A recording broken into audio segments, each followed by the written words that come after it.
Hi guys, my name is Clement, and today me and my partner Daniel are going to be talking about, saying how hydraulic fracturing should not be banned in the U.S. So undoubtedly, there's going to be problems with everything. Everything good in the world always has its negatives to it too. But hydraulic fracturing is not as bad as you guys think.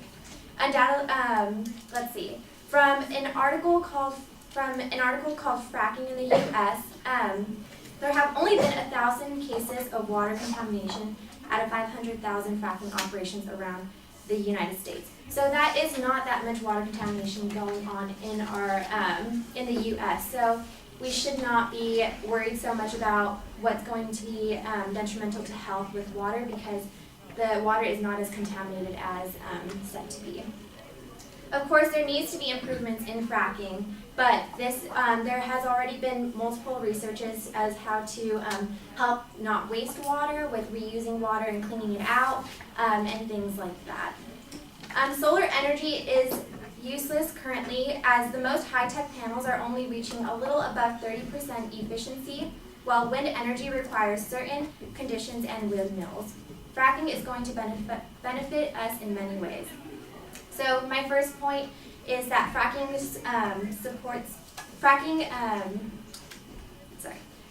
will help with include a lot of jobs in the U.S.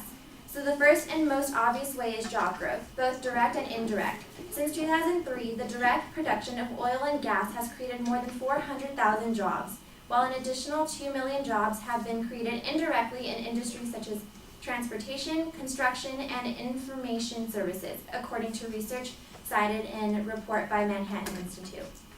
In fact, the energy boom has been responsible for roughly a quarter of the jobs U.S. employers have added to payrolls since the global financial crisis of 2008.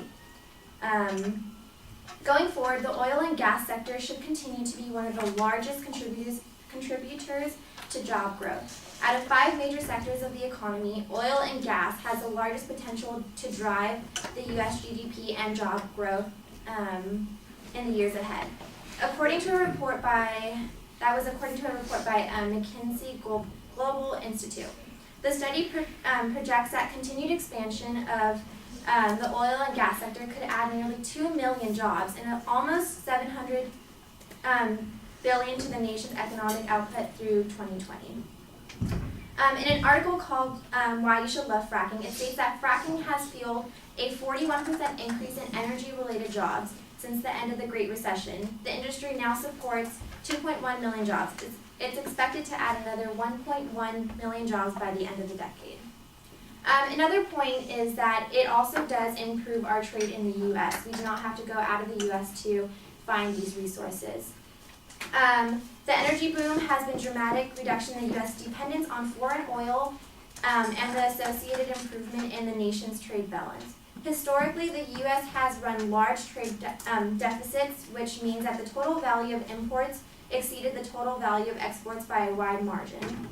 From 2000 to 2012, the cumulative U.S. trade deficit totaled $7.1 trillion, with imports of foreign oil accounting for roughly 40%, or $2.87 trillion of that figure. But thanks largely to the phenomenal surge in the U.S. oil production the past few years and the associated reduction in oil imports, the U.S. trade deficit fell to $34.3 billion in November, the lowest level in 4 years. Indeed, the U.S. trade balance is now around 2 to 3% of gross domestic product, a sharp improvement from around 6% of GDP in 2008, and that was from an article called U.S. Fracking. Fracking has also helped boost the economy. The energy boom has yielded and widespread economic benefits to the United States. A statement from the White House Council of Economic Advisors last year summed it up nicely. Every barrel of oil or cubic foot of gas that we produce at home instead of importing abroad means more jobs, faster growth, and lower trade deficit. Gas bills have also dropped $13 billion per year from 2007 to 2013 as a result of increased fracking. which adds up to $200 per year of gas-consuming households. All types of energy consumers, including commercial, industrial, and electrical power consumers, saw economic gains totaling $74 billion per year from increased fracking.